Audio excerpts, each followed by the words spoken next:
Hello everyone. Today we are going to talk about startups. Everyone is talking about startups, right? So I thought we'll really go into deep about what is startup and who's doing it, what's about it and everything. So today I invited two special guests.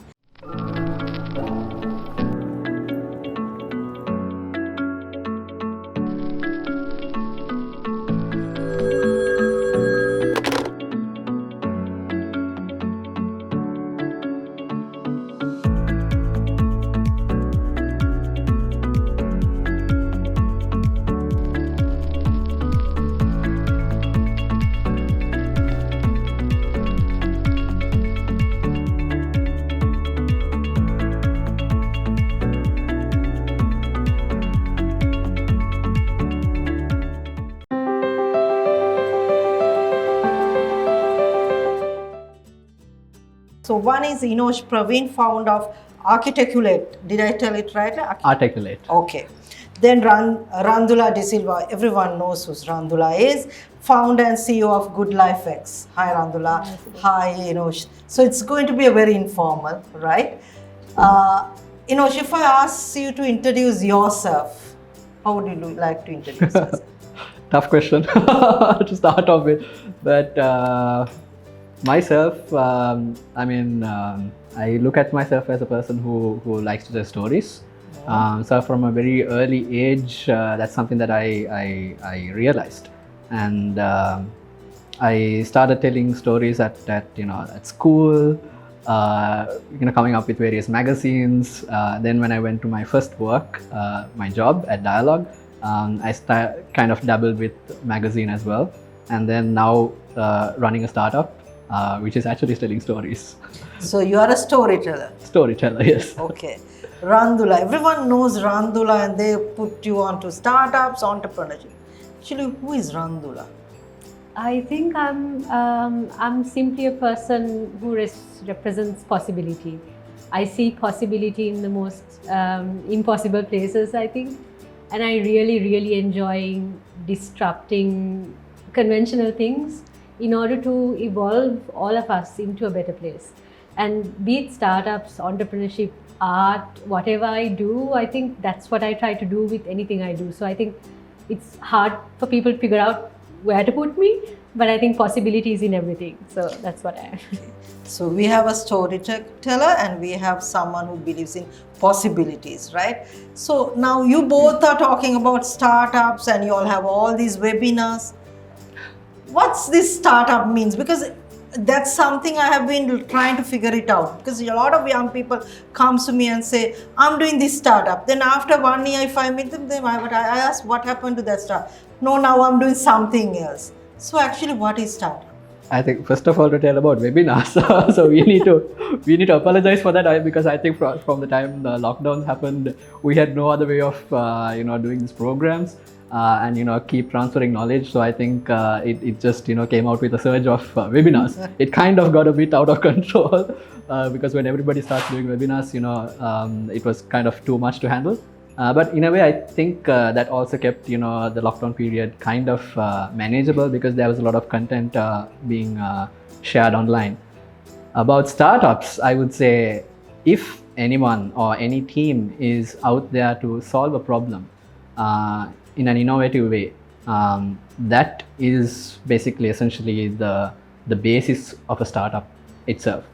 So if they are ready to solve any issue, that's a startup. Definitely. Randhula, isn't it that the entrepreneurship? I think the word Enosh highlighted there is innovation. Doing it differently, solving a problem that's existing, but solving it in an innovative way, in a disruptive way, where you find a solution not in the existing problem or in the existing solution, but really trying to do it differently, is a typical way to describe a startup. But also it's in the way that you really grow. It's in the way that you go on the journey. It's what you do, what you don't do, and how you do it. So one description on what a startup is, that can be a scale related description, it can be a team related description, it can be all of that. But if you boil it down into just the nutshell of what it is really a disruptive, innovative solution to existing problem. Entrepreneurs, it's more like say, a CEO and a company. Entrepreneurs are the people who make startups possible. Okay. So an entrepreneur is an individual who is a risk taker, who has, who sets out to solve a problem. A startup is, you could say, maybe a bunch of people who are coming together for the same cause, but usually a startup is sometimes championed by one person who's the main entrepreneur or the founder, and it will have people who believe in that idea who are supporting to take that forward.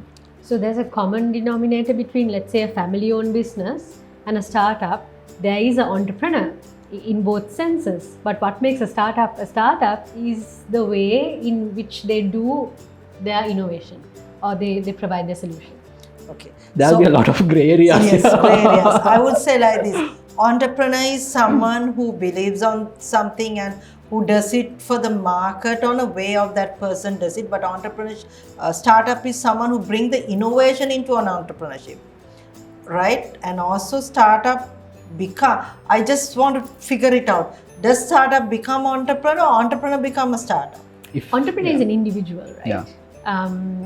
Startup is not an individual. It's an entity. Yeah. It's an entity, right? This is what I want, because when I do mentoring, I ask, do you want to be an entrepreneur or do you want to start? Then they look at me and ask, what's the difference on that, right? So that's what I wanted to figure it out. Is it If I may add into that, see, even if you set out to do a bakery and you're going to bake bread, you're still an entrepreneur, but you cannot call your bakery a startup. It doesn't necessarily fall into that category unless you're doing something innovative with that. Let's say you have some new ways of baking bread, or using some new ingredients, or you have a new method of coming up with this, then it kind of falls into a startup. So there is no clearly defined saying concrete ways of this is a startup. But usually anything that is like Randhula said, something that you come out or try to solve innovatively with new ways of handling a new problem or an existing problem, that as an entity you call it a startup. An entrepreneur can be both. Even the bakery man can be an entrepreneur, but you can't necessarily call it a startup.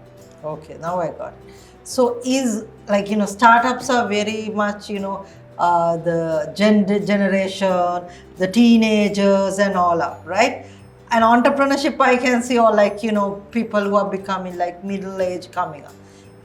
Can't old people, because I actually met a grandma who was in late 50s, and she said, I want to do a startup. And I looked at her and said, yeah, but you can be no, I want to be a startup. So I asked her, why you want to be a startup? No, my granddaughter is talking about startup and I also want to do a startup. So I was being in that trade, and my daughter was talking about startup, and I'm talking about social entrepreneurship and all that. I was getting confused. So is there an age group for startup, or is just that people has thought that this is something new generation is doing? It's a mindset. It's a mindset. You can be on TikTok. There's no generation, but it's most popular among teens. Yeah. But it doesn't kick off anybody who's above 30. It doesn't do it. It's a trend among the young group, startups and the startup culture.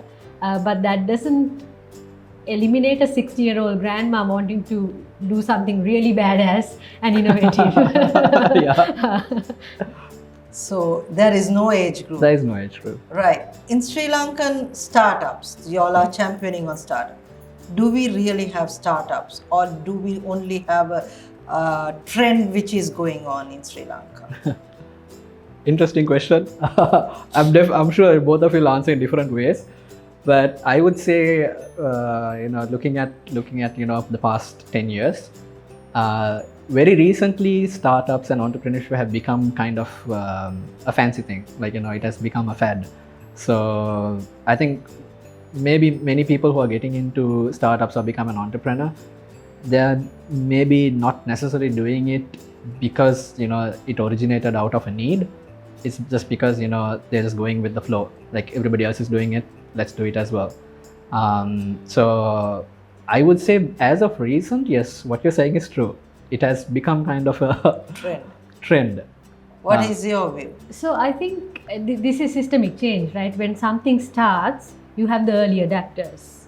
It's similar to these sustainable environmental issues. At the beginning, it's a small group of people. And they can consider themselves to be the serious people who are really deep down involved in it. When it picks up, when the trend picks up and when it hits the masses or when it gets mainstreamed, then it's very difficult to say what's the real deal and what's not, because there's so many. But just because there's so many, it does not offset the good and serious work that's been done by quite a few people. So there's a lot of startups that I think has emerged over the years, similar to people like Basha, a lot of fintech solutions that are coming into the landscape now. So I wouldn't definitely see it as a complete fad. The hype itself creates more and more opportunity for more and more people to solve solutions, come up with solutions. Some succeed, some don't, and some just can't bite the bullet. It takes a lot of gut and grit to see yourself through to not even the end, but halfway through. So it is almost like the survival of the fittest. Yeah. And I think we are seeing more numbers than before of people who are doing serious work around starting up their own businesses. Right. As you said, it depends on how you look at it. And also, now you both of many of the startup who has been successful, I have seen, they have worked somewhere and started a startup. So they had been like, they had a discipline and structure. But now I see a lot of young children who are just like waiting for results or in the universities are starting. Do you think there's a difference that there is like, they are doing it for a short time for a money purposes or for as a hobby, or some are continuing, what that will be bringing to them? I think it's like this. Maybe when you look at how we have evolved over the years, I think now there is more accessibility because technology enables anyone to come up with, a website, or, it immediately enables you to come up with, some sort of a system. You can develop things and create new solutions. Entrepreneurship and startup is becoming more and more accessible to everyone. It's not like 50 years ago where you had to, go through the middle of, coming up with stuff that are, good for patents, you're coming up with serious stuff and you have to like build like a manufacturing arm and, those were kind of like, the more serious stuff. Now you don't have to do that. You don't immediately have to think about, building, a big plant, manufacturing plant, 50-acre land. Those things are not there anymore. Now, if you have a smartphone, if you have like a laptop, you could come up with solutions that could disrupt the entire world. And it's happening. It's been happening for, for almost a decade now. Uber is a good example. Airbnb is a good example. How they're like disrupting entire industries, which previously thought Tesla is a good example. An industry which people thought that nobody can disrupt it at all because those are like only for the big boys. But here comes someone who is like, making other people run for their money. That's what you call, entrepreneurship with like, the proper entrepreneurship. You're really solving something like, the world needs. Okay. I actually lost track of your question. No worries. No, because we give a name now, the names are given like startup entrepreneurship. Now I remember one of the key leading IT company which started with A-level students, 3 A-level friends started. Now it's one of the leading IT companies in Sri Lanka. So they, at that time, they didn't know that it was called startup, right? So there are success stories. But with the new trend, do you think Sri Lankan startup will have they will go to a market where the international market can be? Because Uber and everything came to Sri Lanka. Can we, as a startup, take this startup, one of a startup, for example, 1 or 2, can we take it to a global level and say this is a Sri Lankan startup which is now in global? I think that's the attempt of most of us and all of us. The Sri Lankan market is very small and entrepreneurs here and startups here are always encouraged to really think global. There's also a lot of homegrown systemic issues that we need to solve, and all of these are scalable to at least Southeast or South Asia. So it's really important and to look at Sri Lanka as a test bed in order to really trial your product and then really take it out. Also, there's a lot of work that can be done around providing solutions to solve very deep and meaningful problems that are inherent to Sri Lanka, that is going to have a lot of social change, and that is not offsetting a unicorn or a scale-up, because they are really changing the narrative for the society in Sri Lanka. So I think now the ecosystem is having such varieties of different individuals bringing about different solutions, and that's really nice to see. To your previous question about who will succeed, about young people coming into it, mature people doing it, I think what we've seen so far is a lot of people who come with corporate experience or day jobs or doing this as a side hustle have the tendency to succeed more because they come with the maturity, or they come with a lot of experience of dealing with the world, right? You go through so much. And you also make a call to say, I'm going to say no to a paycheck and I'm just going to do this. And that's a massive decision, especially here. Because it's not just a paycheck you're saying no to, you're saying no to a potential partner in marriage, or you're saying no to your parents' dreams. There's a lot that's on your shoulder. As opposed to the very new generation who are just stepping out of school, who want to start on their own. Very disruptive thinkers, very innovative thinkers, and also I think that generation, more than our generation, are radical individuals, which is good.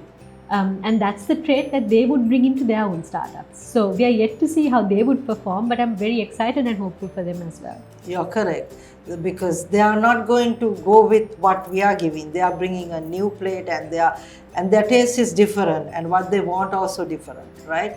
So my question is, you all do a lot of startups with universities, because I being in one of the judges, I always think where they are going to go after this, because they put so much of, sometimes the solutions they bring so superb. So after 1 year, 2 year, I call, and because I have this, I normally follow up with people. So I call and say, what happened to that?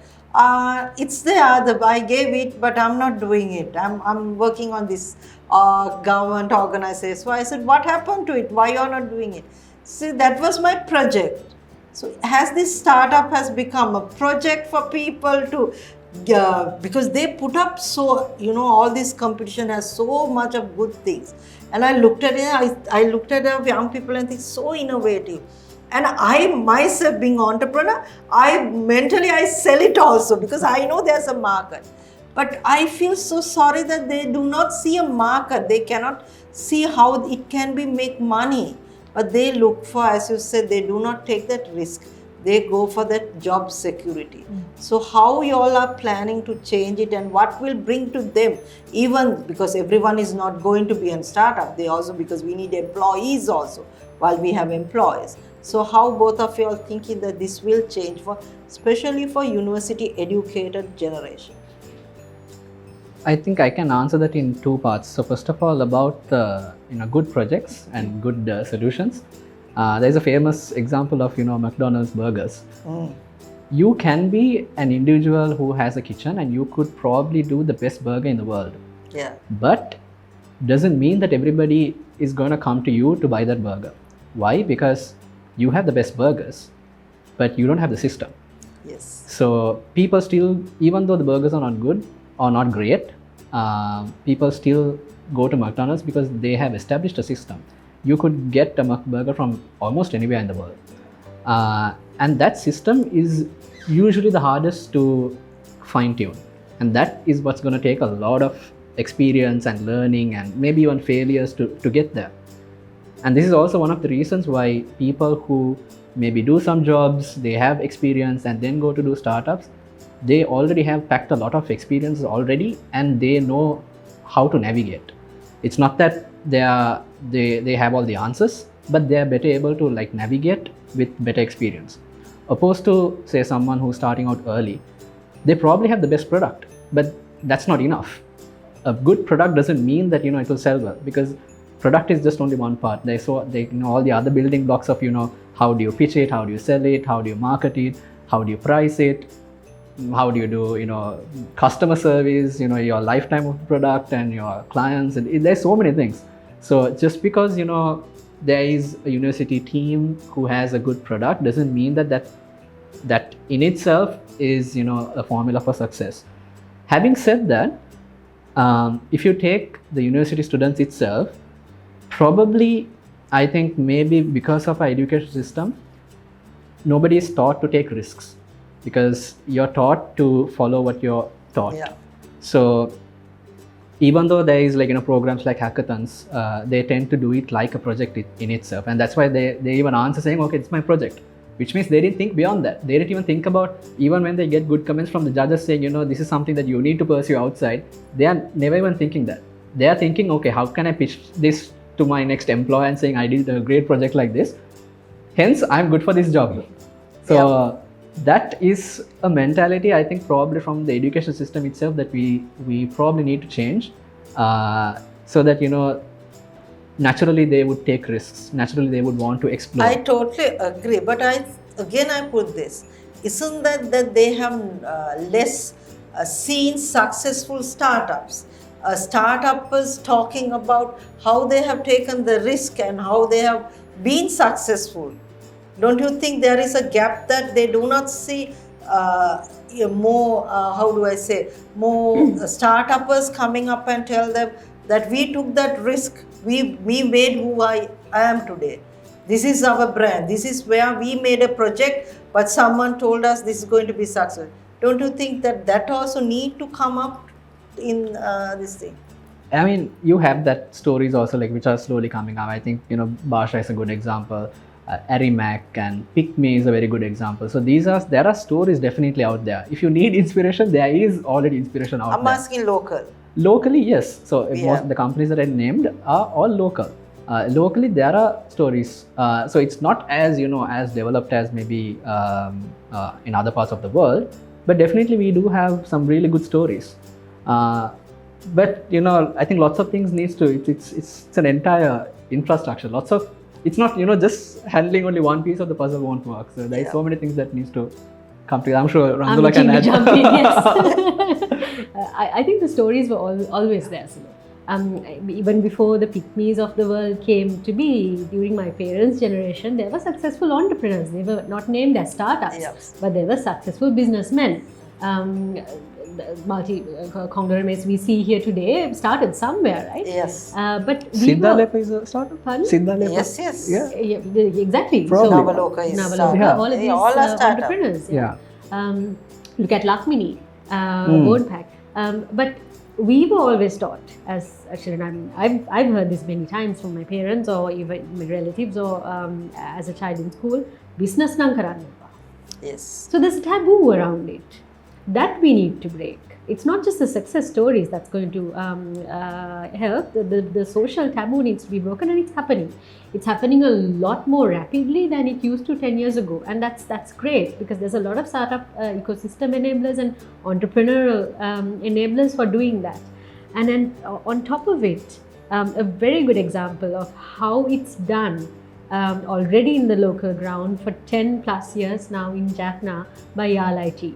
I recite this story wherever I go because they do it beautifully. They're not aiming at university students, because once you go in, there is a mentality that you get sucked into. I went to universities too. I got saved, I don't know how, but you get sucked into that. Okay, apply for a government job, you're going to get the pension and you're going to get someone to get married to.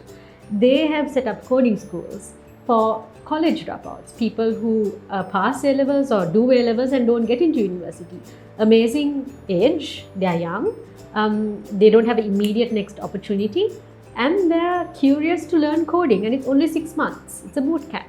And it's happening in their hometown, so more and more girls even apply because they don't have to come to Colombo or go to Peraveli. And out of that, don't come out just coders or employees for tech companies, but out comes entrepreneurs and startups. Yatusha Pramolai is one. She learned how to code, she built her own website, and she's now selling crafts not only to the local market but to the international market, to the diaspora market of Palmyra artisans in Kilinochchi. That's an amazing success story. And what she had was the mindset, and what she had was a community who told her that it's okay to try, that it's okay to take a risk, and a community who supported her all the way to tick all the boxes.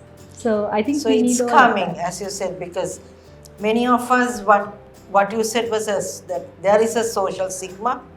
right? And there's a way we have been programmed, right? You have to get educated, and then you have to get a job, then you have to get married, then not only married, then you have to have kids. Yes. Right? That's a successful person life, right? So that's something that I think as a parent also I have that being told, and yesterday I had a chat with my daughter and said, yeah, you had here, don't tell me, because I'm not going to do that. So that's how the new generation comes. So because now both of you, why I spoke about startup is both of you coming from that background and you're speaking about startups.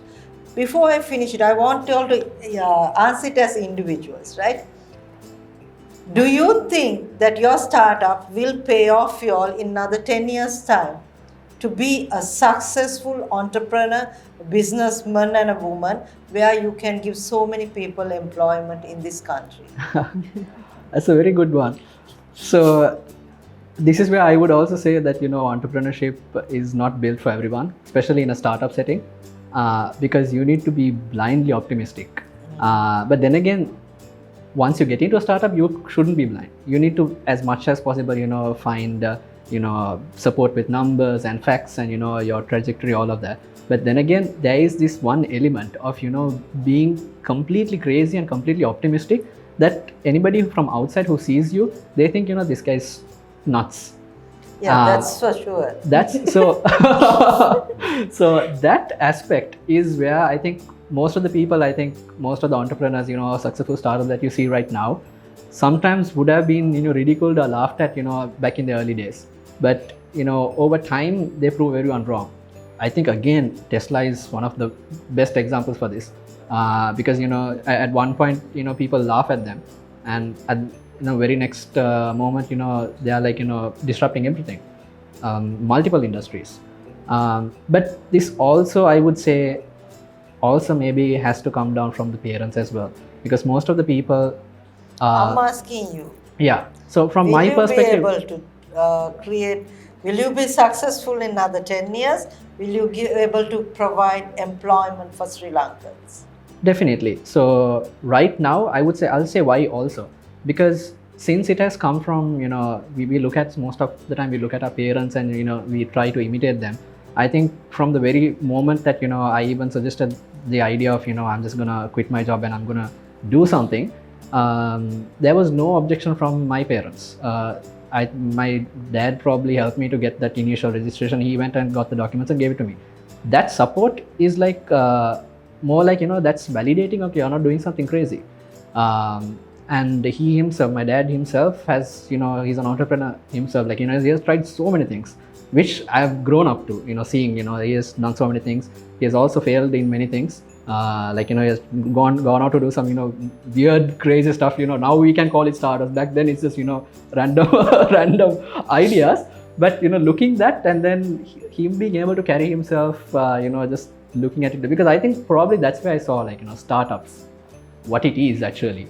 And I think that also comes from the parents. Right now, even this optimism that I would say, yes, it will definitely work within the next 5 to 10 years, is because I have already seen that example at home. And I'm not going to consider myself a failure if things don't work out. I would figure out how to make it work in multiple different ways, which means my target is not set. What I am set today is not going to be permanent for the next 10 years. And that's how I would answer that question, saying, what I think right now, will it work in 10 years? Yes or no? Probably. But if I am stupid to hold on to what I'm thinking right now is correct for the next 10 years, that might not work.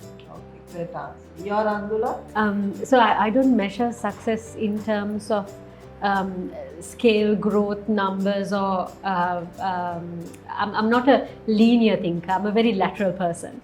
So if you talk about creating employment, I'm doing it already. Not through employing hundreds and millions of people into GoodLife X, but I'm an amplifier for SMEs and startups to grow and really establish themselves a very strong foundation and scale out of Sri Lanka. So there's 45 plus companies we've worked with, and they are creating more and more economic opportunities with the support that we are giving them through giving them platforms to expose themselves and looking at possibility in a different way. So I don't think I would change. I hope I would change for better and evolve, but I don't think I would stop seeing possibility in things. I would continue to see possibility and connect the dots for people to grow and look at things differently, look at things disruptively. And with that, my hope and my only reason to be doing all of this is that we thrive as a society. So I do hope that it will bring back economic prosperity to Sri Lanka, as well as us being a free and justful society as well. Okay, great answers, and thank you very much. And I think you all gave the definition of startup, because it's not just a trend. It's something economically valued, and it's needed in Sri Lanka. As many of the, I would say, our generation thinks that startup is something that waste of time. No, it's not. It's how you look at the new world, the technology, and also it's something that you create jobs, not just numbers, as you said. It's an opportunity where it's like a chain, right? So let the world, let Sri Lanka look at startup in a positive way. Let the parents think about their children that startup is not a waste of time, and let the schools and universities teach children startup as an employment, because we still go on traditional employment. So as they said, look at startup as a new way, and look at startup something economically going to benefit Sri Lanka. And thank you very much, Enosh and Randhula, for coming on Plenty with Sulo. Pleasure. Thank you.